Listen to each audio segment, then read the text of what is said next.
अब नरसिंह जी ने ध्यान से देखा कि साधुओं को परमात्मा ने आकर पैसे दिए या नहीं। तो देखा वो तो पैसे नहीं मिले, वो तो बेचारे चिंतित बैठे हैं। अपनी पत्नी से कहा कि जो 500 रुपये का सामान हम लाए थे उसमें से कोई सामान बचा तो नहीं है? आटा, दाल, चीनी, चीनी, चावल, बूरा, कुछ बचा तो नहीं है? तो उसकी पत्नी ने कहा कि और कुछ नहीं बचा है, केवल वो आटा बचा है जो पलोथन का था। पलोथन मीन एक थोड़ा सा सूखा आटा रख लेती है बहनें, और उसमें आटे की लोई बना के और आटे को उस सूखे आटे के ऊपर दोनों तरफ से चिपका के ऐसे रोटी पोती है। वो हाथों से नहीं लगता, इसलिए आटा हाथों से नहीं चिपकता। उस सूखे आटा जो सपेर रखते हैं उसको हमारे वहाँ पलोथन बोले हैं, पलोथन। तो वह कहने लगे जी ये थोड़ा सा सूखा आटा तो बच रहा है जो रोटी पाने के प्रयोग किया था, और तो कुछ नहीं। तो नरसिंह जी ने कहा कि इसका भी तू रोटी बना। 4 रोटी बनी। एक साधु चलता हुआ आ गया, यानी परमेश्वर, आप ही सौसल सीधर मैं करूं अपने जन के काज। और वो आकर द्वार पर खड़ा हुआ। साधु ने, उसने, नरसिंह ने पूछा महाराज भोजन खाओ। कहा भाई भूख लगी है भगत। वो 4 रोटी उस महापुरुष ने दे दी, जो उस बचे हुए आटे की 4 रोटी बनी थी। खा के चल पड़े। कुछ देर के बाद क्या हुआ कि वही परमात्मा पूर्ण ब्रह्म एक मारवाड़ी सेठ की वेशभूषा में, अच्छी बड़ी पगड़ी, लांडी, धोती, गोड्या तई की, दोहरी टांग रखी, कलम और न्यू और काख में बही, उन साधु संतों के पास जाकर बोला भाई कैसे बैठे हो महापुरुषों? उन्होंने कहा कैसे बैठे हैं सेठ जी, हमारे तो सारे रंग में भंग पड़ गया। क्या बात है कि एक नरसिंह नाम का सेठ, और भाई उसने हुंडी लिखी है हमारे नाम, यहाँ एक सांवलसार सेठ के नाम तय, और हमने द्वारका में सारा पता कर दिया, वो सांवलसार नाम का सेठ नहीं पाया। अब उस भगत को हम वो भी नहीं कह सकते हमारे साथ धोखा कर दिया, वो तो आदमी अच्छा लग गया था, वो हमें मना करे था कि मेरी हुंडी नहीं चलती।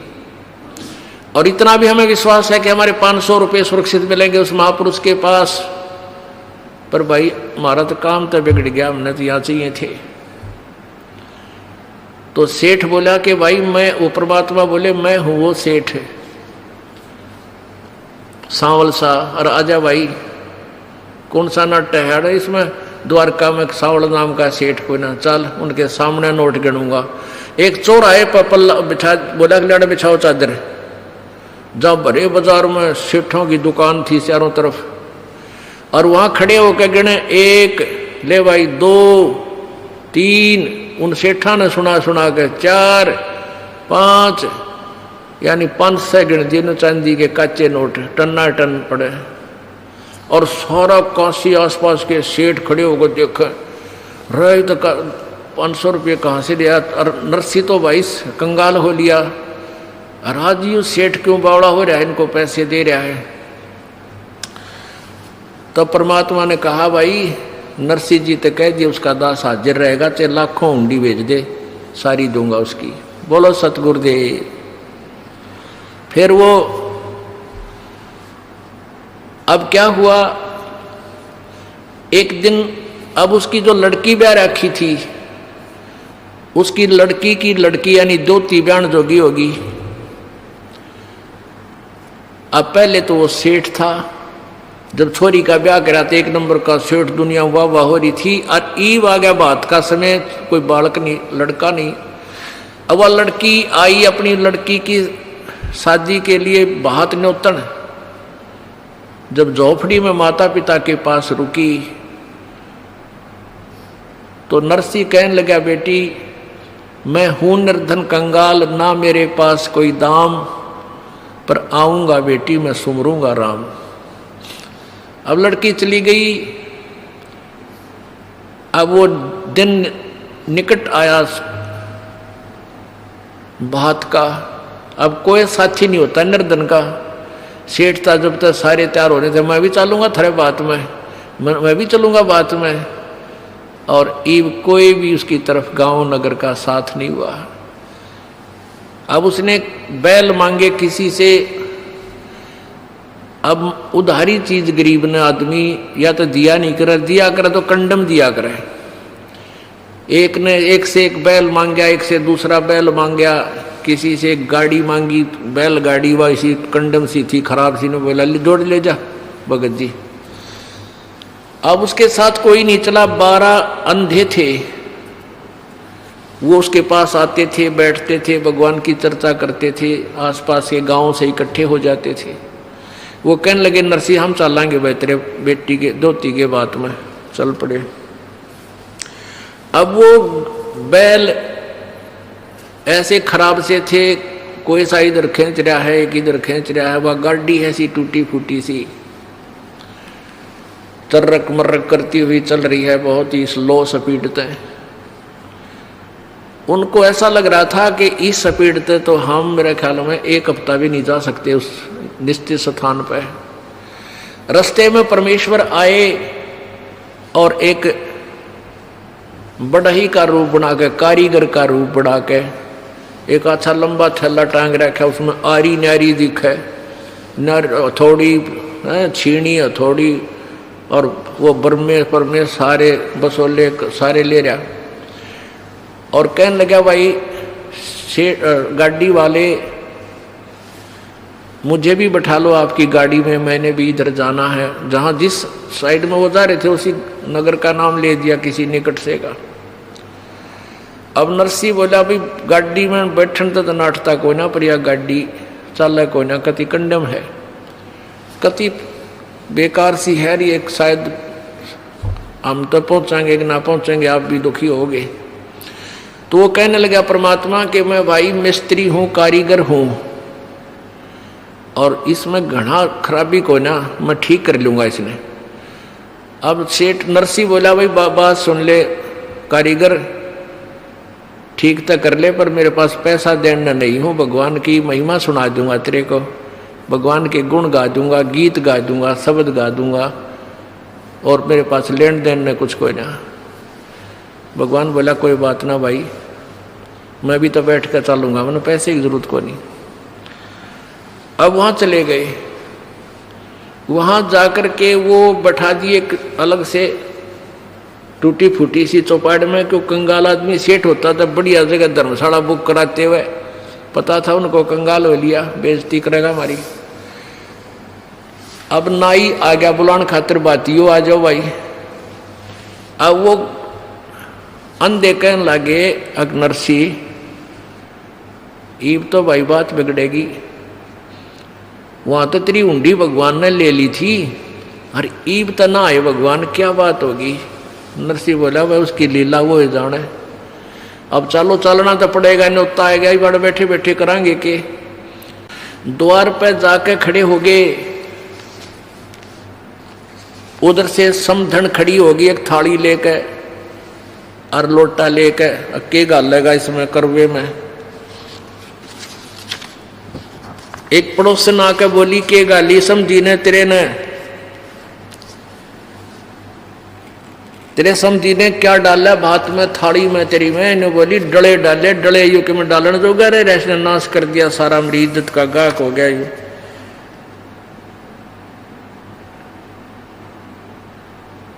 और इतना ही सुनते ही भगत की आंखें में आंसू आ गए। कहते हैं पहुंचूंगा क्षण एक में जन अपने के काज, वो परम पिता परमेश्वर पूर्ण ब्रह्म। उसी समय ऊपर आकाश से 2 डले चांदी और सोने के धबाक देसी आकर गिरे उसकी थाली में, 2 सोने के चांदी के सोने के डले। वह समझन फिर उल्टी है बड़गी घर में ले, ये 2 डले चांदी के ले लेते हैं, डले मांगे थे।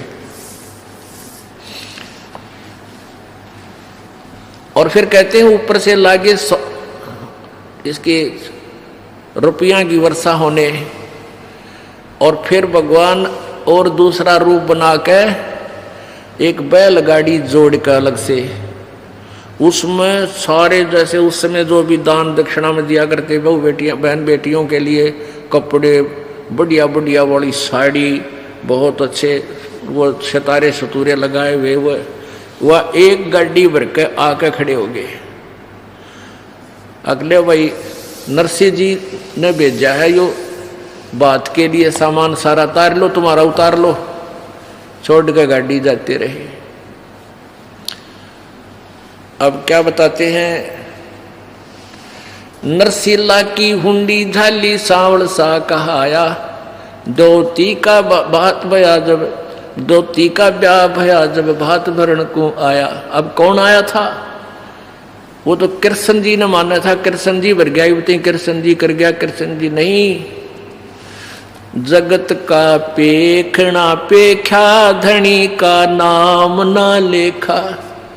एक दूसरे का नाम लेते रहे तुम, जो करने वाला था उसका पता भी नहीं था। गाड़ी आले मन बैठा ले, एक बहो गाड़ी थाम बाहर में हार लिया। गाड़ी आले मन बैठा ले, एक बहो गाड़ी थाम बाहर में हार लिया। परमात्मा जब एक खाती बनकर, मिस्त्री बनकर, कारीगर बनकर आकर खड़ा हो गया ने बोला, भाई मैं थक गया, तुम्हारा हम सफर हूं, मुझे भी बैठा लो। तो भगत और भगवान की एक वार्ता किसी कवि ने, क्योंकि वो कृष्ण मान रहा था जिसने ये शब्द बनाया है, हमने यथार्थ ज्ञान पता हो गया है, फिर भी हम उस मालिक की महिमा का गुणगान किसी भी रूप में करें, हमारी सुई वहीं जाएगी जहां हम समझ चुके हैं। क्या बोले भगवान? गाड़ी आले मन बैठा ले, एक बहो गाड़ी थाम भाईर में हार लिया। गाड़ी आले मन बैठा ले, एक बहो गाड़ी थाम भाईर में हार लिया। नरसिंह जी जब नो बोला, ये गाड़ी मेरी पुरानी है। नरसिंह जी जब नो बोले, या गाड़ी मेरी पुरानी है। कृष्ण जी फिर नो बोले, भाई के मेरे ते छानी है। कृष्ण जी फिर नो बोले, ये क्या मेरे ते छानी है। नाम कृष्ण जात का खाती में जानू, सारा काम बाहर में हार लिया। गाड़ी आले मन बैठा ले, एक बहो गाड़ी थाम बाहर में हार लिया। प्रभु जी फिर लगे संवारण, ली हाथ में आरी जी। प्रभु जी जब लगे संवारण, ली हाथ में आरी जी। नरसिंह जी की वा टूटी गाड़ी, और ने आप समारी जी। नरसिंह जी की वा टूटी गाड़ी, हर ने आप समारी जी। नरसिंह बोला, मैं शब्द सुना दूं भाई, ना देवण ने दाम बाहर में हार लिया।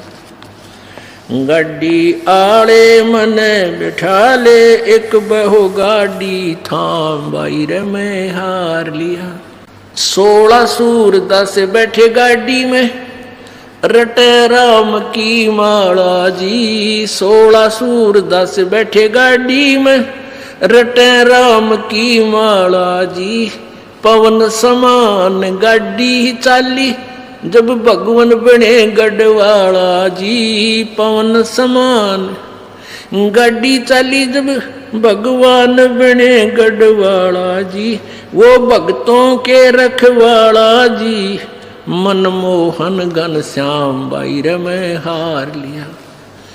गाड़ी आले मने बिठा ले, एक बहू गाड़ी थाम बाहर में हार लिया। बैला ऊपर हाथ फेर दिया, बल बैलों में आया जी। बैलों ऊपर हाथ फेर दिया, बल बैलों में आया जी। कई रोज का पंथ विकट था, पलमाए पहुंचाया जी। कई रोज का पंथ विकट था पलमाए पहुंचाया जी।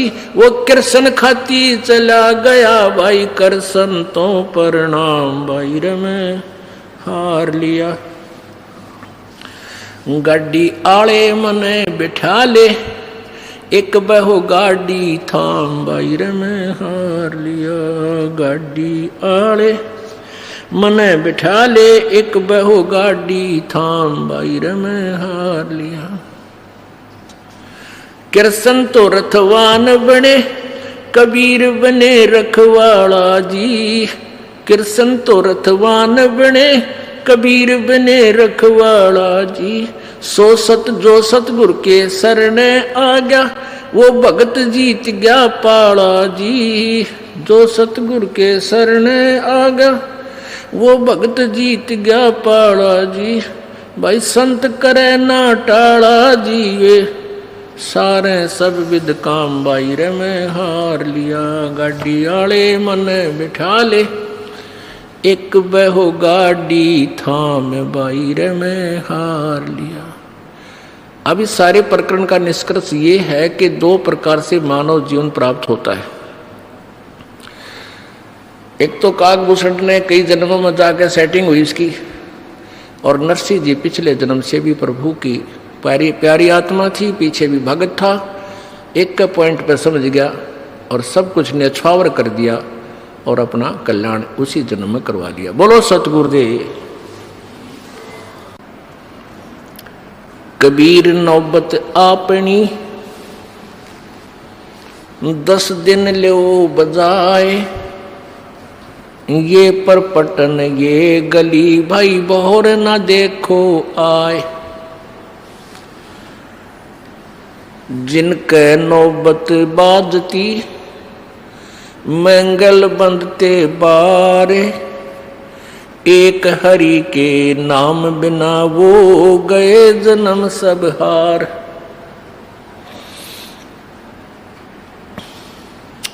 सातों शब्द जो बाजते और घर घर होते राग, ते मंदिर खाली पड़े वहां बसन लागे काग। कबीर थोड़ा जीवन ये मंडे बहुत मंडाने, सब ही उभा पंथ सर ये राव रंक सुल्तान। कबीर एक दिन ऐसा होवेगा सबसे पड़े बिछो, राजा राणा छत्रपति ये सावधान क्यों न हो। कबीर उजड़ खेड़े ठीकरी ये घड़गड़ गए कुम्हार, वो रावण सरीखे चले गए भाई लंका के सिकदार। कबीर कहाँ गर्बियो ये देही देख सुरंगे, बिछड़ वो मिलसी नहीं जो कांचली भुजंग।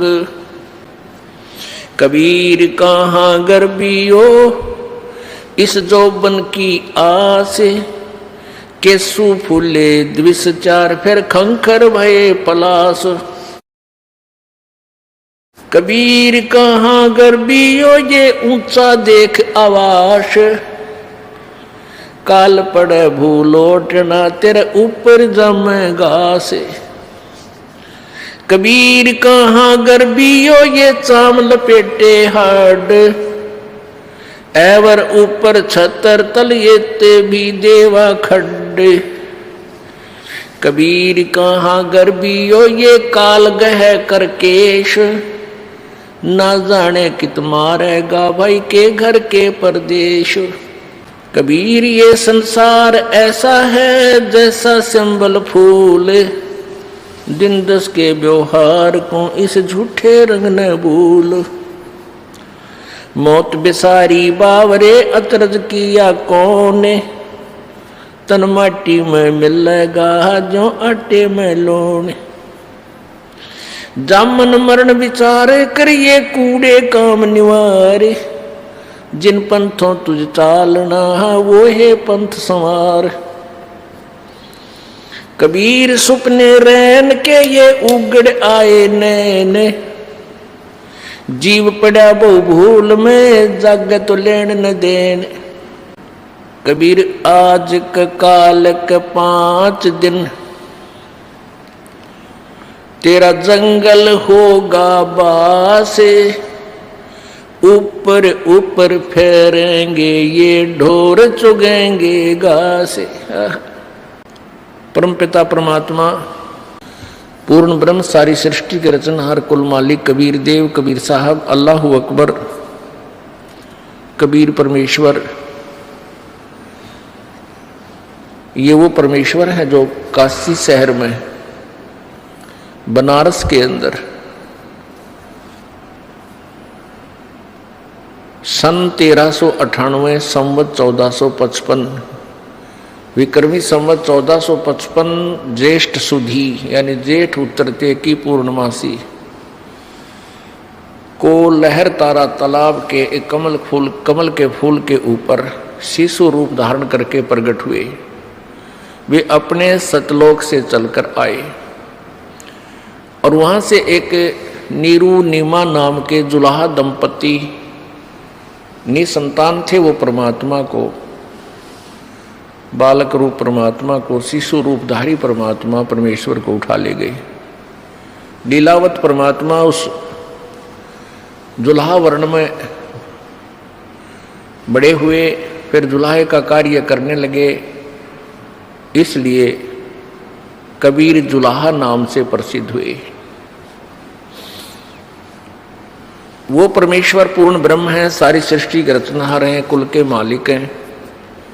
उन्होंने अपनी महिमा आप ही आकर हमें बताई है और अन्य प्राणी, अन्य कोई देव उस परमेश्वर के विषय में नहीं जानता, क्योंकि काल भगवान जो यहाँ का 21 ब्रह्मांड का स्वामी है, ये नहीं चाहता कि किसी प्राणी को इसके अपने मूल ठिकाने का ज्ञान हो जावे। क्योंकि जहाँ हम रहते थे सतलोक में, वहाँ हमें कोई दुख नहीं था। उसके विषय में क्या बताया है कि शंखों लहर मेहर की उपजे कहर नहीं जहाँ कोई, और दास गरीब अचल अविनाशी सुख का सागर सोई। यहाँ पर हमें 2 वस्तुओं का विशेष दुख है, एक तो मृत्यु का और दूसरा वृद्ध अवस्था का। ये वृद्ध अवस्था इस प्राणी के ऊपर एक कहर है, और फिर मृत्यु। कोई भी प्राणी, चाहे कोई 90 वर्ष का हो गया है, चाहे 100 वर्ष का है, चाहे 70 का है, 85 का है, प्रत्येक प्राणी ये चाहता है कि मेरी आयु कुछ और बनी रहे, चाहे उस पर उठ कर बैठा भी नहीं जाता, फिर भी जीना चाहते हैं। ऐसा क्यों? और ये पता होते हुए कि हम जीवित रह नहीं सकते। सब ने जाना है, हमारे दादे परदादे और ना जाने कितनी पीढ़ियां, वो सब चले गए। यहां आए हुए परमात्मा भी अपनी लीला करके चले गए, और फिर भी हम यहां से मरने की कति सोचते भी नहीं, और थोड़ी बहुत मरण की घंटी बजती है तो घी बन जाती है। ऐसा क्यों है? क्योंकि हम ऐसे देश के वासी थे जहां ये मृत्यु नहीं होती थी, या मृत्यु हमें अच्छी नहीं लगती, और है भी नहीं अच्छी है तो सबसे घटिया काम है मानस मरे, तो वहां हम मरते नहीं थे। इसलिए इस आत्मा को ये पूर्ण विश्वास है कि ये मरना अच्छा नहीं, इसलिए ये मरना नहीं चाहता। तो हम उस लोक में जब तक नहीं जालेंगे तब तक हमारी मृत्यु और जन्म स्टॉप नहीं हो सकते, तब तक हमारी जन्म मृत्यु बंद नहीं हो सकती। और वहां जाने के लिए हमने पूर्ण संत, पूर्ण परमात्मा के मार्गदर्शक की आवश्यकता पड़ेगी। परमेश्वर जी ने कहा है, कबीर जी ने, गरीबदास साहिब जी ने कहा है कि कबीर परमेश्वर ने आकर हमें यथार्थ ज्ञान दिया,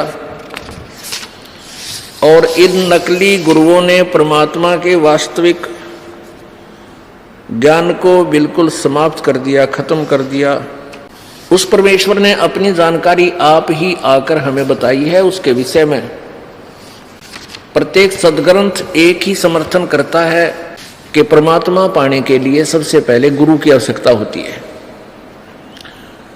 और गुरु भी पूरा हो। अब पूरे गुरु की और अधूरे गुरु की कैसे पहचान की जाए, इसके लिए भी प्रमाण दिया है। गीता जी अध्याय नंबर 4 के श्लोक नंबर 32 में ये कहा है कि जो ज्ञान और जो साधना साधक करते हैं, वो गीता अध्याय नंबर 4 के श्लोक नंबर 25 से और 30 तक में वर्णित है। उसमें क्या कहा है कि कुछ साधक तो हवन यज्ञ करके कर्म योग कर रहे हैं, कुछ एक साधक स्थान विशेष पर बैठकर कान, नाक, आंख आदि इंद्रियों को हट करके रोक कर संयम की साधना में लगे हैं, और कुछ साधक दान यानी धर्म भंडारे आदि ही करके निश्चिंत है। कुछ तप कर्म कर रहे हैं, कुछ घोर व्रत करते हैं, कुछ अन्य अभ्यास से तथा स्वाध्याय धार्मिक सदग्रंथों को पढ़ना मात्र ही अपना कल्याण मानते हैं। ये सभी अपनी साधनाओं को श्रेष्ठ मानकर कर रहे हैं। गीता जी अध्याय नंबर 4 के श्लोक नंबर 32 में कहा है कि उस परमेश्वर, ये इस तरह की जानकारी परमात्मा के विषय में, परमेश्वर के अध्यात्म ज्ञान की पूर्ण जानकारी परमेश्वर द्वारा ही अपने मुखारविंद से उच्चारित उस अमर वाणी में, सच्चिदानंद घन की वाणी में विस्तार से कहे गए हैं, और वो कर्म करके ही उनको सफल किया जाता है। जैसे यहां पर कहा है कि जैसे कर्म करेगा वैसा ही फल मिलेगा, कर्म प्रधान है, बिल्कुल सही है। तो वो कर्म कैसे करने हैं? नाम उठत, नाम बैठत, नाम सोवत जागवे, नाम खाते, नाम पीते, नाम सेती लागवे।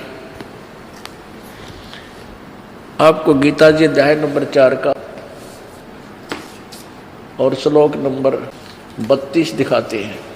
ये देखिएगा, श्रीमद् भगवत गीता, इसके अनुवादक हैं जय दयाल गोविंद का, गीता प्रेस गोरखपुर से प्रकाशित है। मुद्रक एवं प्रकाशक हैं गीता प्रेस गोरखपुर, गोविंद भवन कार्यालय कोलकाता का संस्थान। गीता जी अध्याय नंबर 4 का श्लोक नंबर 32 को समझने के लिए उससे पहले 25 से 30 का भी आपने एक नजर लगानी होगी। ये देखिएगा, अध्याय नंबर 4 के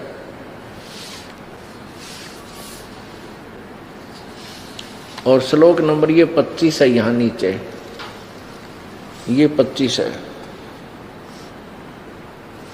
इसके विषय में कहा कि दूसरे योगीजन देवताओं की पूजन रूप यज्ञ का ही भली भांति अनुष्ठान किया करते हैं। अन्य योगीजन, अपरे यानी दूसरे, अन्य,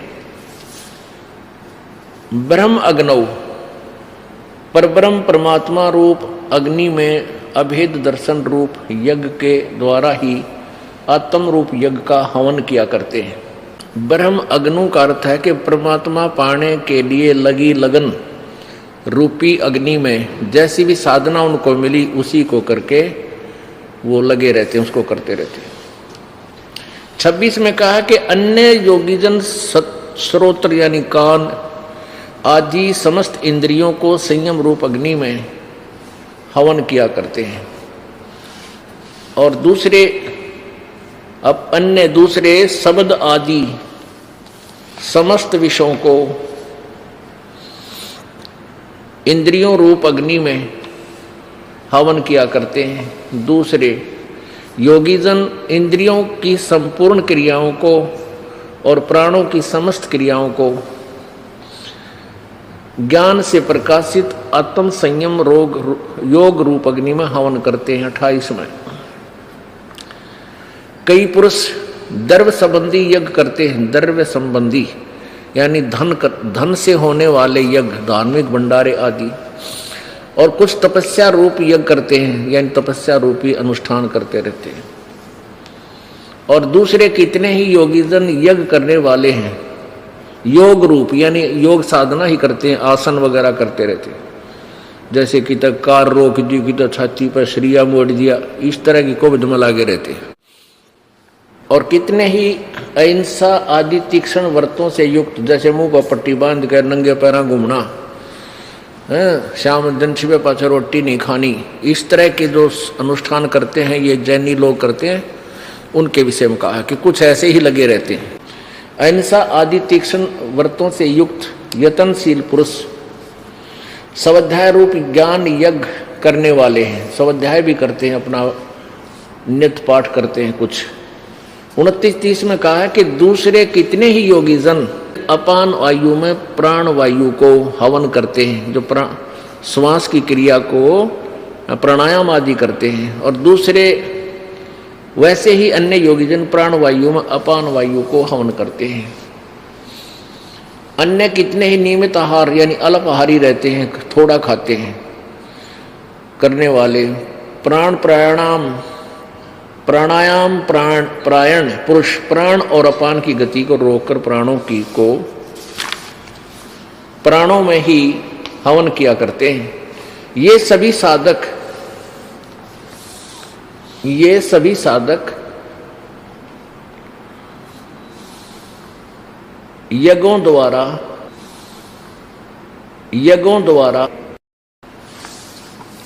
ये चौथे अध्याय का 31वां श्लोक। हे अर्जुन, यज्ञ से बचे हुए अमृत का अनुभव करने वाले योगीजन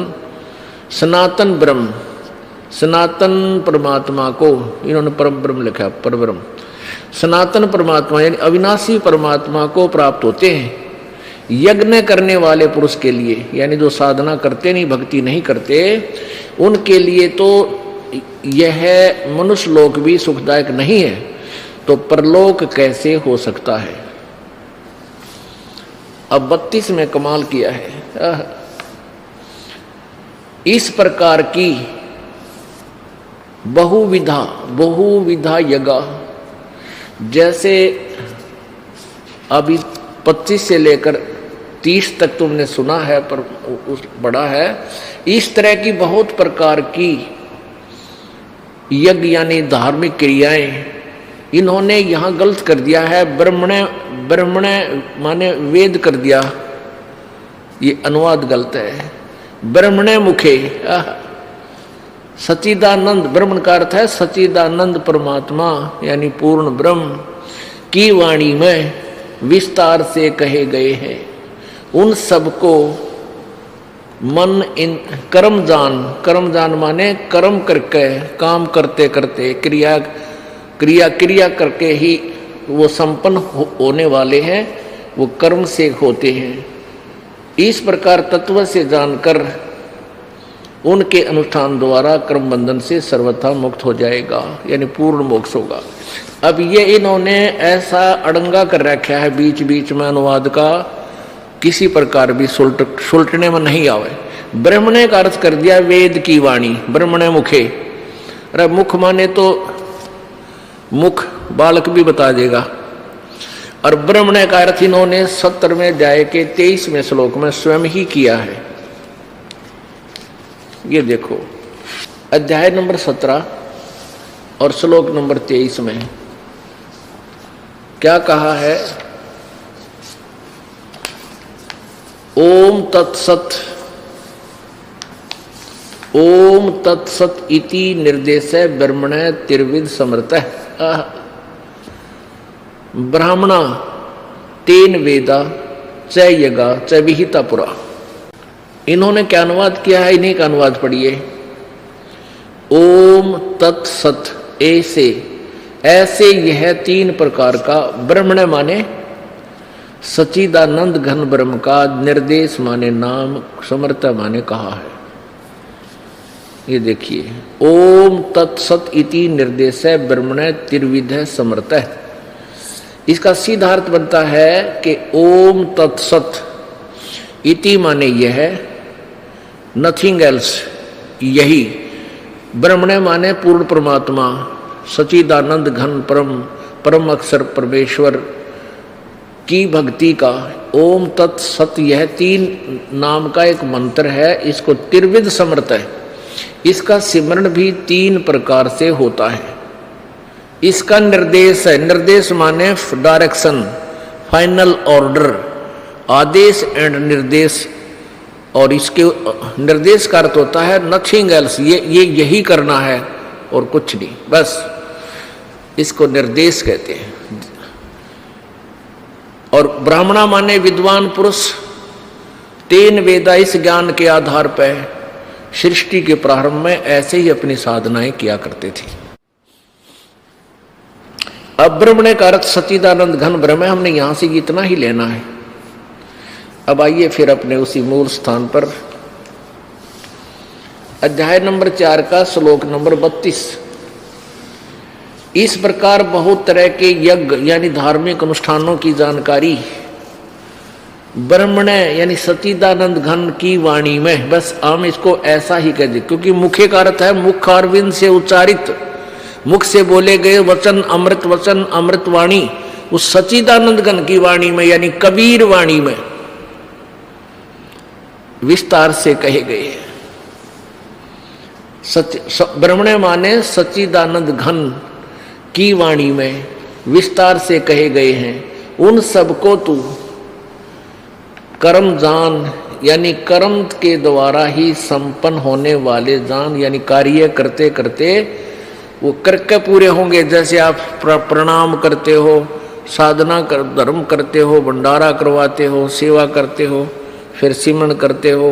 कहते हैं ये नाम उठत नाम बैठत नाम सोत जागवे, नाम खाते नाम पीते नाम से लागवे। ये ऐसे कार्य करते करते इनकी साधना होती है। और उसको जानकर देखिएगा, होने वाले जान, इस प्रकार तत्व से जानकर, ज्ञातवा जानकर, उनके अनुष्ठान द्वारा जो सच्चिदानंद घन की वाणी में लिखा है उस साधना के द्वारा तू कर्म बंधन से सर्वथा मुक्त हो जाएगा, यानी तेरा पूर्ण मोक्ष हो जाएगा। अब चौथे अध्याय के 33वें श्लोक में क्या कहा है? ये चौथे अध्याय का 33वां श्लोक, इसका यहां अनुवाद है, श्रेयान द्रव्यम यात यज्ञात ज्ञान यज्ञ प्रणतम सर्वम कर्म अखिलम पार्थ ज्ञाने परिसमाप्ते। इसका क्या अर्थ है कि हे परंतम अर्जुन, द्रव्यमय यज्ञ की अपेक्षा, यानी जो अपेक्षा ज्ञान यज्ञ अत्यंत श्रेष्ठ है। यावन मात्र संपूर्ण कर्म ज्ञान में समाप्त हो जाते हैं। इसका सीधा सा अर्थ क्या बनता है कि जैसे कोई धन दान करता है, जैसे कहीं कोई किसी तीर्थ पर जाकर भंडारे कर देता है, अंधाधुंध लगा हुआ है, और कई कितने कोई एक मंदिर का चमटा गड़वा देता है, 10-5 लाख रुपए उस पर लगा देता है। ऐसे कोई धन से होने वाले जो अनुष्ठान हैं, इनको ऐसे ही बगैर सोचे समझे करने से अच्छा सबसे पहले तू ज्ञान समझ, यानी तत्व ज्ञान से परिचित हो, फिर ये सारी क्रियाएं कर कि धर्म द्रव्य यज्ञ से ज्ञान यज्ञ श्रेष्ठ है। अब आप सत्संग सुन रहे हो, ये ज्ञान यज्ञ हो रहा है। अब ज्ञान होने के बाद फिर कदम रखे इस मार्ग पर, जितना भी दान धर्म करोगे आपका सुचारू होगा, उसका प्रतिफल होगा। अन्यथा वैसे आंख मीच के लोक वेद के आधार पर दान करने से कोई लाभ नहीं होगा। गुरुबिन माला फेरते गुरुबिन देते दान, और गुरु बिन दोनों निष्फल हैं, चाहे पूछो वेद पुराण। अब प्रसंग चल रहा है कि पूरे गुरु की पहचान कैसे हो। गीता जी अध्याय नंबर 4 के श्लोक नंबर 32 में स्पष्ट कर दिया कि उस सच्चिदानंद घन की वाणी में, उस तत्व ज्ञान में, उस सूक्ष्म वेद में परमात्मा के, पूर्ण परमात्मा की वाणी का पूरा विस्तार से वर्णन है। और उसमें किए हुए दिए हुए मार्गदर्शन से तू अपना पूर्ण मोक्ष करा सकता है। और उसको कहां से प्राप्त कर? उस ज्ञान को जो सच्चिदानंद घन की वाणी में, जो गीता और वेदों से अन्य कोई ज्ञान है, जो सच्चिदानंद घन की वाणी कबीर वाणी में है, उस ज्ञान को तू तत्वदर्शी संतों के पास जाकर समझ। गीता जी अध्याय नंबर 4 के श्लोक नंबर 34 में, गीता जी अध्याय नंबर 4 के श्लोक नंबर 34 में उस ज्ञान को जो चौथे के 32 में कहा है, उस ज्ञान को तू तत्वदर्शी ज्ञानियों के पास जाकर समझ। इसे स्पष्ट हो गया कि गीता ज्ञानदाता उस पूर्ण मोक्ष मार्ग यानी सच्चिदानंद घन की वाणी से अपरिचित है, वो नहीं जानता उसके विषय में। जो ज्ञान गीता ज्ञान दाता दे रहा है वो तो लिपिबद्ध है गीता जी में, और जो पूर्ण परमात्मा की वाणी में विस्तार से जो पूर्ण परमात्मा के विषय में जानकारी दी है, उसका ज्ञान है सच्चिदानंद घन की वाणी में, यानी 5वें वेद सूक्ष्म वेद में वर्णित है। उसके विषय में कहा कि तू किसी तत्वदर्शी संत के पास जाकर समझ। गीता ज्ञान दाता नहीं जानता। इति सिद्धम, ये देख लो चौथे अध्याय का 34वां श्लोक। उस ज्ञान को तू तत्वदर्शी ज्ञानियों के पास जाकर समझ, उनको भली भांति दंडवत प्रणाम करने से, उनकी सेवा करने से और कपट छोड़कर सरलता पूर्वक प्रसन्न करने से वे परमात्म तत्व को भली भांति जानने वाले ज्ञानी महात्मा तुझे तत्व ज्ञान का उपदेश करेंगे। 35 में क्या कहा है? अब देखो 35 में, जिसको जानकर तू फिर इस प्रकार मोह को नहीं प्राप्त होगा। हे अर्जुन, जिस ज्ञान के द्वारा संपूर्ण प्राणियों को निशेष भाव से पहले अपने में और पीछे मुझ में देखेगा। सच्चिदानंद घन नहीं, मुझ में। क्या बताया गीता ज्ञानदाता ने कि मैं काल हूं, गर्भ में जाए के 32वें श्लोक में, और सबको खाता हूं। अर्जुन 11वें अध्याय के 21वें श्लोक में कह रहे हैं, प्रभु आप तो देवताओं को भी खा रहे हो, ऋषियों को भी, और आप ही के गुणगान कर रहे हो। तो यहाँ गीता ज्ञानदाता कह रहा है कि जब तुझे तत्वदर्शी संत मिल जाएगा और तत्व ज्ञान से तू परिचित हो जाएगा, फिर तक तू पहले तो सारे प्राणियों ने देखेगा कतरा गजब हो ये कित फंस गए, और फिर मुझ में देखेगा कि ये काल का फंस रहे तो सारे। तो यहाँ तत्वदर्शी संत की महिमा बताई है कि वो बतावेगा पूर्ण मोक्ष मार्ग। अब तत्वदर्शी संत की पहचान बताते हुए 15वें अध्याय के, गीता जी के 15वें अध्याय के मंत्र नंबर 1 में उसकी पहचान बताई है उस तत्वदर्शी संत की। ये देखिएगा, अथ पंचदशो अध्याय यानी 15वां अध्याय, प्रथम मंत्र में ही पहचान बताई है। ऊर्ध्व मूलम अधः शाखम अश्वत्थम प्राहु अवम छंदासी यस्य प्रणानी ये तम वेद स वेदवित। ऊपर को जड़ वाला, देखिएगा ये है ऊपर को ऊर्ध्व मूलम अधः शाखम। ऊर्ध्व माने ऊपर को, अधः माने नीचे को।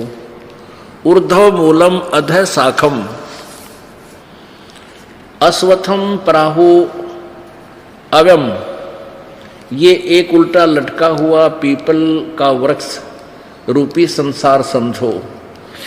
ऊर्ध्व मूलम अधः शाखम, गीता ज्ञान दाता ने ओनली एक संकेत दिया है। ऊपर को जड़ है वो पूर्ण परमात्मा है, और नीचे को तीनों गुण रूपी शाखा है। और जो संत इसको जड़ सहित, तना क्या है, तना कौन भगवान है, डार कौन भगवान है, ये शाखा कौन भगवान है, और पात रूप क्या है, इन सभी विभागों को भिन्न भिन्न बता देगा स वेदवित, वह वेद के तात्पर्य को जानने वाला है, अर्थात वह तत्वदर्शी संत है। अब पढ़िए पवित्र गीता जी, अध्याय नंबर 15 का प्रथम मंत्र। ऊर्ध्व मूलम अधः शाखम। अब देखिए अड़ंगाकरणिया ने की अनुवाद कर रखे है, आदि पुरुष परमेश्वर मूल वाले। ये तो बिल्कुल सही पॉइंट का है इन्होंने, कि मूल तो समझो ये आदि पुरुष परमेश्वर यानी पूर्ण ब्रह्म, परम अक्षर ब्रह्म है। और अधः शाखम का क्या अर्थ कर दिया, ब्रह्मा रूप मुख्य शाखा वाले। तरह गजब। अब अधः माने क्या होता है ये देखिएगा, इन्होंने ही दूसरे श्लोक में, दूसरे श्लोक के अनुवाद में 2 बार किया है। अधः माने नीचे, अधः माने नीचे। कितना सिंपल अनुवाद बनता है। ऊर्ध्व मूलम अधः शाखम, इसका सीधा अर्थ बनता है ऊपर को जड़ वाला, अधः माने नीचे को शाखा वाला। ये संसार रूपी वृक्ष, पीपल के वृक्ष को अविनाशी कहते हैं। वेद जिसके पत्ते कहे गए, इन्हीं के शब्दों में पढ़िए पहले। उस संसार रूप वृक्ष को जो पुरुष, जो संत मूल सहित यानी जड़ से लेकर पत्तों तक तत्व से जानता है, वह स वेदवित, वह वेद के तात्पर्य को जानने वाला है। क्लियर हो गया कि वो तत्वदर्शी संत है जो इन सब पार्ट्स ऑफ द ट्री, इस संसार रूपी वृक्ष के सभी पार्ट्स को, विभागों को भिन्न भिन्न बता दे। सवेदवित, वो तत्वदर्शी संत है। आप आरती आप साजे, आप किंगर आप बाजे, आप ताल जान जनकारा, आप नचे आप देखण हारा। कह कबीर ऐसी आरती गाऊं, आपा मध्य आप समाऊं। परमात्मा ने सारी लीला स्वयं ही करनी पड़ी। आप ही एक दास बने, आप ही एक तत्वदर्शी संत बने, और आप ही भगवान तो है ही है, सारी सृष्टि के संचालक, और स्वयं ही एक सुयोग्य शिष्य बने। हम प्रभु चाहने वाली आत्माओं को एक उदाहरण देकर गए भगवान, कि तुम घड़ी माया के पीछे मत पड़ियो, या माया तुम्हारी शत्रु है, तुम इसके पीछे पीछे रहिए, तू आगे आगे, और तुम मेरे पीछे लगो, इसे मुंह मोड़ कर देखो एक बार, या फिर थारे चरणों में तुम्हारे पीछे पीछे। माया दासी संत की, माया दासी संत की उभय दे आशीष, और विलसी और लातों छड़ी सुमर सुमर जगदीश। यह माया जो है संत की दासी है, साधक की पीछे पीछे फिरती है, और फिर यह उभय दे आशीष, दोनों प्रकार से ये लाभ देगी। आपका कार्य भी सरेगा और दान करने भी होगी। और विलसी यानी बरती और लातों छड़ी, सुमर सुमर जगदीश। तो परमात्मा ने एक उदाहरण दिया था कि जैसे मैं एक निर्धन व्यक्ति की तरह रहा करता था, जो भी कपड़ा बुना रोजी रोटी के लिए रख लेते थे, बाकी दान कर देता था। और फिर जब परमात्मा की कृपा हुई, कोई आपत्ति आई, जैसे आपने सुना काशी में भंडारा देने का समय आया, तो परमात्मा ने ढूला दिया, ढेर लगा दिया धन का। तो ऐसे प्रभु कहते हैं कि जब तू अपनी साधना मेरे बताए अनुसार सब क्रियाओं का पालन करता हुआ करेगा, फिर तेरा कोई काम आंट नहीं खाएगा। तो कहने का भाव यह है कि परमेश्वर ने आकर के एक तत्वदर्शी संत की भूमिका की। क्या बताया? अक्षर पुरुष एक पेड़ है, निरंजन वाकी डार, और तीनों देवा शाखा है, भाई पात रूप संसार। अक्षर पुरुष एक पेड़ है जो जमीन से बाहर नजर आता, उसको हम वृक्ष बोलते हैं, पेड़ बोलते हैं, लेकिन जड़ भी नीचे होती है, वो प्रोक्ष होती है, वो गुप्त होती है। ऊर्ध्व मूलम अधः शाखम, ऊपर को जड़ वाला, नीचे को तीनों गुण रूपी शाखा वाला। बस इतना ज्ञान गीता ज्ञानदाता ने दिया और नहीं जानता, कहता वो तत्वदर्शी संत होगा जो इसको पूरे पार्ट्स बता देगा, जड़ से लेकर पत्तों तक बताएगा। तो परमेश्वर कबीर जी ने 600 वर्ष पहले ये ज्ञान उस सच्चिदानंद घन की वाणी में लिखा हुआ है, उस 5वें वेद में, सूक्ष्म वेद में लिखा हुआ था, जिसको इन अज्ञानी अनाड़ी ऋषि महर्षि मंडलेश्वरों ने रिजेक्ट कर रखा था। कबीर तो अशिक्षित था, अक्षर ज्ञान नहीं था, संस्कृत नहीं जानता था, इसलिए वेद और गीता से वह अपरिचित है, इसकी वाणी व्यर्थ है, इसको मत पढ़ना। आज उस अमृतवाणी में ये अमर खजाना भरा पड़ा है। मुक्ता मोती दर्शत नाही, ये जग है सब अंदरे, दिखत के तो नैन चश्मे, इनका फेरा मोतिया बंदरे। चारों युग में हम पुकारे, कूक कहा हम हेल रे, हीरे माणिक मोती बरसे हैं, ये जग चुगता ढेल रे। पर भी लेन जात है दुनिया, हमरा ज्ञान किन्हें ना सुनिया। अब जाते हैं पर भी लेनी, भी कुंभ का मेला भरेगा, हरिद्वार में 12, 13, 14 का वहाँ समागम है। ये भगवान, ये श्रद्धालु लोग बेचारे ऐसे जाते हैं वहाँ, बुरी तरह को ट्रेना में लटक के, कोई ऊपर बैठ के, कोई किसी तरह दुख सुख पा के, बाल बच्चे सवेद जाते हैं। परमात्मा कहते पर भी लेन जाते दुनिया, और हमारा ज्ञान किने नहीं सुनिया। वो परमात्मा आकर सच्चा ज्ञान दिया करते थे, कहते किसी ने नहीं मानी हमारी एक बात भी, और सारे नरक में गए।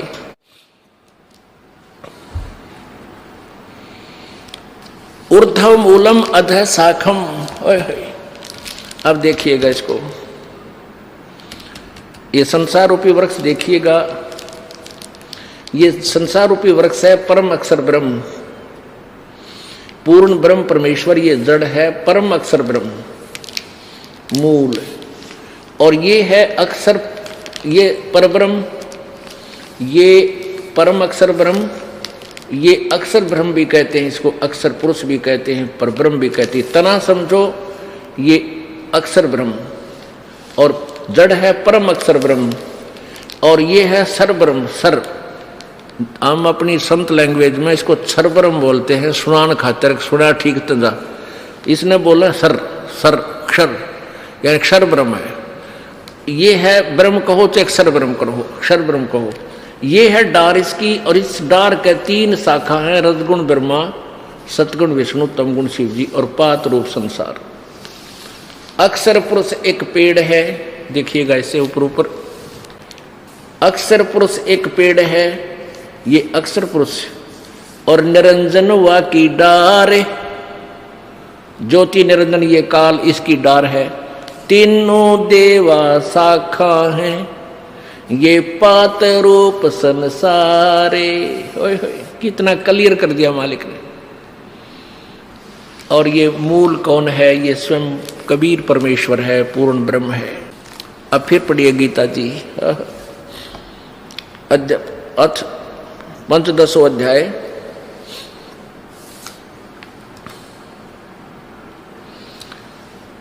प्रथम मंत्र में है ऊर्ध्व मूलम अधः शाकम अश्वत्थम प्राहु अव्यम छंदासी यस्य प्रणानी ये तम वेद स वेदवित। वेद माने जानना, ज्ञान, और स वेदवित वो वेद के तात्पर्य को जानने वाला। ऊपर को जड़ वाला, नीचे को शाखा वाला। ये पीपल रूपी संसार रूपी वृक्ष समझो, अविनाशी वृक्ष कहा जाता है।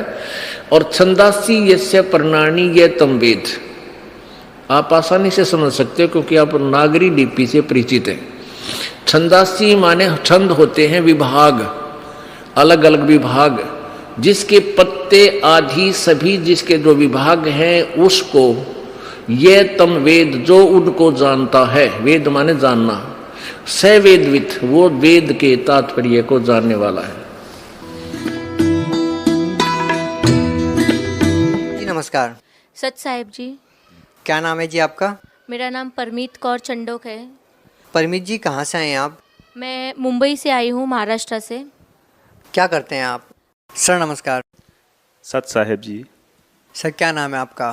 सर मैं भगत पूरन दास जम्मू कश्मीर से हूँ, तहसील सुंदरबनी से हूँ। सर संत रामपाल जी महाराज से नाम दीक्षा लेने से पहले आप क्या भक्ति साधना करते थे? सर सदगुरु श्री रामपाल जी महाराज की भक्ति करने से पहले मैं अपने आप को बड़ा एक गायक मानता था। मैं हारमोनियम, ये तबला वगैरह सब बजाता था और माता जी के जगराते करता था। जैसा कि आप जानते ही हैं कि जम्मू और कश्मीर में माता की पूजा का और देवियों की पूजा का बहुत प्रचलन है। तो रात रात भर जगराते करना और 2-3 दिन लगातार जगराते करना, घर से दूर रहना, बस मेरा यही एक शौक़ बन गया था, यही एक मेरी पूजा बन गई थी। सर आप क्या काम करते हैं? जी मैं पेशे से अध्यापक हूँ और मैं गवर्नमेंट स्कूल में पढ़ाता हूँ। सर संत रामपाल जी महाराज की शरण में कैसे आना हुआ? जी बात इस तरह हुई कि मेरी जो भक्तमती हैं, उनके चाचा जी के लड़के जो कि फ़ौज में थे, उनकी पटियाला में ड्यूटी थी, तो वो वहाँ से नामदान दीक्षा लेके आए हुए थे। तो मेरा यूँ ही जाना हो गया अपने ससुराल में। तो उन्होंने मुझे कहा कि भगत जी देखिए, ये मैंने एक पुस्तक लाई है ज्ञान गंगा, आप पढ़िए। मैंने उसको पढ़ा तो मुझे अच्छा लगा और मैं दिन भर उसको पढ़ता रहा। पूरी सृष्टि रचना और जो भक्तों के अनुभव थे, सारा ब्रह्मा विष्णु महेश के बारे में जितना भी था मैंने सारा पढ़ा। तो मुझे पढ़कर बड़ी हैरानी हुई कि हमें पता ही नहीं था कि हम परमात्मा किसको मानते हैं। तो इन ब्रह्मा विष्णु महेश के ऊपर भी कोई परमात्मा है, कोई पूर्ण परमात्मा है जिनकी भक्ति करके हम सतलोक को जा सकते हैं। तो फिर क्या रहा सर? तो उसके बाद मैंने उसी भगत जी से कहा कि भगत जी मुझे नाम लेना है। तो उन्होंने कहा चलो अभी चलो। हम तुरंत ही, हमने कुछ नहीं देखा आगे पीछे, उसी वक्त भगत जी और मैं जिन कपड़ों में थे उन्हीं कपड़ों में हम चले। जम्मू से गाड़ी पकड़ के हम दूसरे दिन बरवाला पहुंच के और वहां पर हमने नाम दे लिया। सर क्या आपको पूरा विश्वास है कि जो साधना संत रामपाल जी महाराज जी ने आपको दी है वो शास्त्रों के अनुसार है, उस भक्ति को करने के बाद आप मोक्ष प्राप्ति कर सकते हैं? सर जी, जो भक्ति हमें संत रामपाल जी महाराज ने दी है, हमें उस पर पूर्ण विश्वास है। मैं एक पढ़े लिखे समाज से ताल्लुक़ रखता हूँ, अध्यापक हूँ।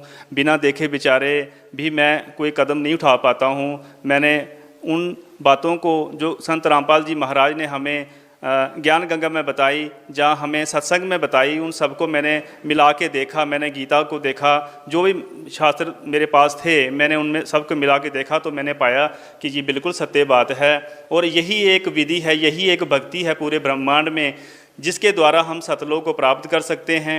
और कोई दूसरा संत ब्रह्मांड में नहीं है जो इस तरह की भक्ति हमें दे। बाकी सब तो बात करते हैं, ब्रह्मा बड़ा है, विष्णु बड़ा है, शंकर बड़ा है, लेकिन कोई भी एक परमात्मा की भक्ति करने के लिए नहीं कहता है। सर संत रामपाल जी महाराज से नाम दीक्षा लेने के बाद बहुत सारे लोगों ने नशा त्याग दिया, क्या आप भी कोई नशा करते थे? सर जी बिल्कुल, मैं नशा करता था, उतना तो नहीं, लेकिन कभी कभार मैं भी शराब पी लेता था, मांस खाता था, क्योंकि हमारे घर में भी ये प्रचलन था कि देवी देवताओं के बकरे वगैरह दिए जाते थे, मुर्गे काटे जाते थे। तो भगत जी मैं तो अपने आप को मैं तो कुत्ता मानता हूँ कि मैंने घोर पाप किए हैं, मैंने खुद भगत जी मुर्गे काटे हैं। लेकिन सर जी जब मैं इस भक्ति पद्धति से जुड़ा तो मुझे ज्ञान हुआ कि हमें ऐसा नहीं करना है। हम जाने अनजाने में अपने जो हैं पाप कर्म को बढ़ा रहे हैं। आज हम जिसके साथ जैसा व्यवहार करेंगे तो कल को हमें वो भुगतना पड़ेगा। तो संत रामपाल जी की शरण में आने के बाद हमें इस बात का पता लगा कि गुरु जी जो हैं वो तीनों तापों को काट देते हैं, हमारे पाप कर्मों को बख्श देते हैं। तो उसके बाद मैंने तौबा कर ली और मुझे ज्ञान हो गया। तो आज मैं इन सब बातों से दूर हूँ। सर ऐसी क्या चीज़ है संत रामपाल जी महाराज जी से नाम दीक्षा लेते ही लोग नशा छोड़ देते हैं? ऐसी क्या दवाई देते हैं वो? क्योंकि हमने जितने भी उनके श्रद्धालुओं से बात की है 80% ऐसे श्रद्धालु मिले हैं जो नशा करते थे और नाम दीक्षा मिलते ही उन्होंने नशा छोड़ दिया। ऐसी क्या दवाई देते हैं, ऐसी क्या चीज़ है? सर जी, संत रामपाल जी की जो भक्ति है ये पूर्ण परमात्मा की भक्ति है। संत रामपाल जी का जो ज्ञान है वो ऐसा ज्ञान है कि आपके जो ज्ञान चक्षु हैं जो बंद पड़े थे, जो काल की वजह से जो आपके ऊपर पाप कर्मों का बोझ आपकी आत्मा के ऊपर था वो हट जाता है, आपके ज्ञान चक्षु खुल जाते हैं और आपको सही और गलत में जो पहचान है वो होना शुरू हो जाती है। और परमात्मा के वचनों में भी इतनी शक्ति है कि हम नाम लेते हैं, आशीर्वाद लेते ही हमारा शरीर, हमारी आत्मा निर्मल हो जाती है और हम बुराइयों से कोसों दूर हो जाते हैं।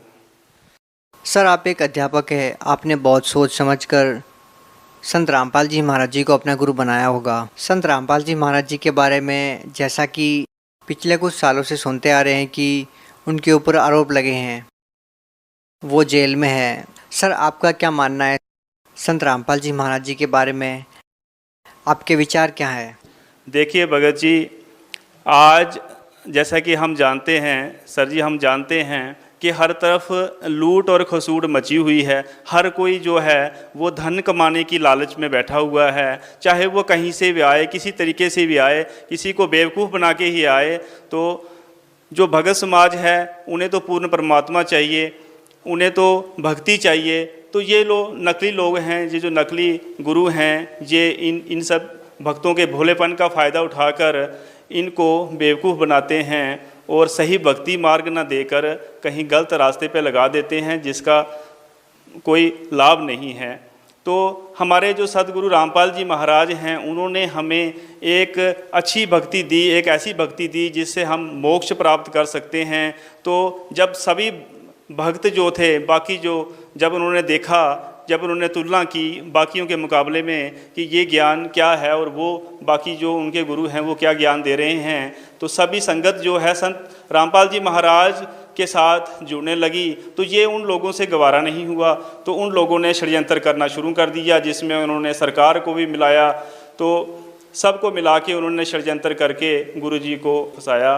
सर, जैसा कि अभी आपने बोला कि दूसरे धर्मगुरु श्रद्धालु को झांसा देके फंसाते हैं, पैसा कमाने के लिए ऐसा करते हैं। यदि यही आरोप अगर आप लोगों के ऊपर लगे, संत रामपाल जी महाराज जी पर लगे, तो आप लोग क्या कहना चाहेंगे? जी भगत जी, ऐसा नहीं है। हमारी जो भक्ति है वो शास्त्र अनुकूल है। कोई भी जो पढ़ा लिखा बुद्धिजीवी इंसान है वो अपने शास्त्रों को उठा के देख ले, हमारे गुरु जी की बताई हुई, संत रामपाल जी महाराज की बताई हुई बातों को मिला ले, चाहे वो बाइबल में इसको प्रूव कर ले, चाहे वो गुरु ग्रंथ साहिब में इसको प्रूव कर ले, चाहे वो गीता में इसको प्रूव कर ले, तो सच्चाई जो है सबके सामने आ जाएगी। तो हम सच्चाई हमने देखी, तो इस तरह से हम रामपाल जी महाराज के साथ जुड़ गए हैं। सर, संत रामपाल जी महाराज जी अपने सत्संग प्रवचनों में बताते हैं कि हमें तीर्थ व्रत नहीं करने चाहिए, श्राद्ध आदि नहीं निकालने चाहिए। क्या ये भी शास्त्रों के अनुसार ही है? सर जी, ये बिल्कुल जो साधना है, तीर्थ व्रत करना, श्राद्ध निकालना, ये शास्त्र अनुकूल साधना नहीं है। इन साधनाओं का जो परमात्मा के वचनों, जो गॉड गिवन नॉलेज है, उसमें कहीं भी वर्णन नहीं है। ये मनमानी साधनाएं हैं। ये जो उस समय की जो ऋषि महर्षि जो अज्ञानी हुए थे उन्होंने अपने अनुभव के आधार पर बताया था, ये गॉड गिवन ज्ञान नहीं है। तो गॉड गिवन ज्ञान को जब हम देखते हैं, गीता में देखते हैं, वेदों में देखते हैं, तो हम पाते हैं कि जो हमारे गुरुजी द्वारा जो बताई गई भक्ति है वो बिल्कुल सही है, सटीक है और सतलोक जाने का हमारा जो है वो मार्ग है, मोक्ष का मार्ग है। सर, आप उन लोगों को क्या संदेश देना चाहेंगे जो लोग संत रामपाल जी महाराज जी के फॉलोअर्स पर ये कह के ब्लेम लगाते हैं कि वो एक अंधभक्ति के तहत संत रामपाल जी महाराज जी से जुड़े हुए हैं और उनको पूरा ज्ञान नहीं है? आप उन लोगों को क्या संदेश देना चाहेंगे? मैं उन लोगों को ये संदेश देना चाहूँगा कि आप महाराज की बात ना सुन के, मेरी बात ना सुन के, आप अपने अपने शास्त्रों को उठाइए। शास्त्रों में आप उन सब बातों को प्रूव कीजिए, अपने बल पर पढ़िए कि शास्त्रों में लिखा क्या है, शास्त्र क्या कहता है और हम किस तरफ जा रहे हैं, हम कौन सी भक्ति कर रहे हैं। जब आप इन सब बातों को देख लेंगे, जान लेंगे, अच्छी तरह से परख लेंगे, तो आपको ये सब कहने की ज़रूरत ही नहीं पड़ेगी और सब जो हैं वो इस भक्ति पे लग जाएंगे और अपना कल्याण कराएंगे। सर देखिए, वेद हैं, शास्त्र हैं, ये आदि अनादि काल से पढ़े जा रहे हैं। ऐसा कैसे संभव हो सकता है कि लोगों ने शास्त्र ही उठाकर ना देखा हो? और अब जब संत रामपाल जी महाराज जी ने ऐसी क्या बातें उन शास्त्रों में से बता दी जो आज तक लोगों को नहीं पता? सर जी, जैसा कि आप कह रहे हैं कि आदि अनादि काल से शास्त्र क्या किसी ने पढ़े नहीं हैं या समझे नहीं हैं, तो उसका उत्तर मैं ये देना चाहूँगा कि आदि अनादि काल में जो हमारा भक्त समाज था, लोग जो थे वो अशिक्षित थे, उनको अनपढ़ थे, वो शास्त्रों को पढ़ना नहीं जानते थे। तो उस समय के जो पंडित और पंडा लोग जो थे वही जो है धर्म के ठेकेदार बन के बैठे हुए थे। तो उन्होंने जैसा उन लोगों को बताया, जैसा संस्कृत में बोल दिया, तो अनपढ़ लोगों ने यही समझा कि यही बात सत्य है, यही सब कुछ है। शास्त्र भी था उनके पास, लेकिन उनकी अज्ञानता थी, वो पढ़ नहीं सकते थे।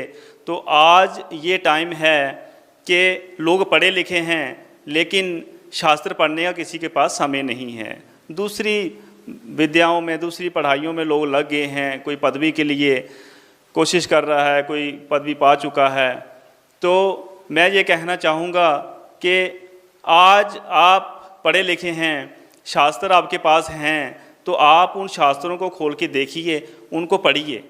अगर आप पढ़ नहीं सकते हैं, आपके पास समय नहीं है, तो साधना चैनल पे जो हमारे संत रामपाल जी महाराज का सत्संग आता है 7:30 से 8:30 बजे के बीच में, आप उसको देखिए, हमारे गुरु जी के बताए हुए ज्ञान को सुनिए। फिर आप उसको, उस ज्ञान को आप शास्त्रों के अनुसार मिलाइए और देखिए कि सच्चाई क्या है। नहीं तो आप ज्ञान गंगा पुस्तक भी मंगवा सकते हैं। जैसा कि अभी आप इंटरव्यू सुन रहे हैं मेरा, तो नीचे जो पट्टी चल रही है इस पे फ़ोन नंबर आ रहे हैं, तो आप इन फ़ोन नंबरों पे फ़ोन करके ज्ञान गंगा पुस्तक मंगवा सकते हैं। तो उसको आप पढ़िए, उसको मिलाइए, देखिए कि क्या सत्य क्या है। सर, भगत समाज को क्या संदेश देना चाहेंगे? मैं भगत समाज को ये संदेश देना चाहूँगा कि ये प्राइम टाइम है, ये पीक टाइम है। अगर आप इस समय को चूक गए तो आप फिर 84 के फेर में फंस जाएंगे और सतलोक को प्राप्त नहीं कर पाएंगे। हो सकता है कि इस ज्ञान को पाने के लिए आपको असंख्य जन्म लग जाएं। तो ये मैं भक्त समाज से, खास करके अपने अध्यापक समाज से ये प्रार्थना करना चाहूँगा कि आप पढ़े लिखे समाज से ताल्लुक़ रखते हैं, आप अगर इस ज्ञान की सच्चाई को जान जाते हैं तो आप बाकी वालों का भी उद्धार कर सकते हैं, उनको बता सकते हैं कि हमारे गुरुजी क्या कहते हैं। तो आप आइए, इस ज्ञान को समझिए, इस ज्ञान को सुनिए और भक्ति मार्ग को अपनाइए और सतलोक को, अपने जो निज घर है वहाँ पर जाइए। बहुत बहुत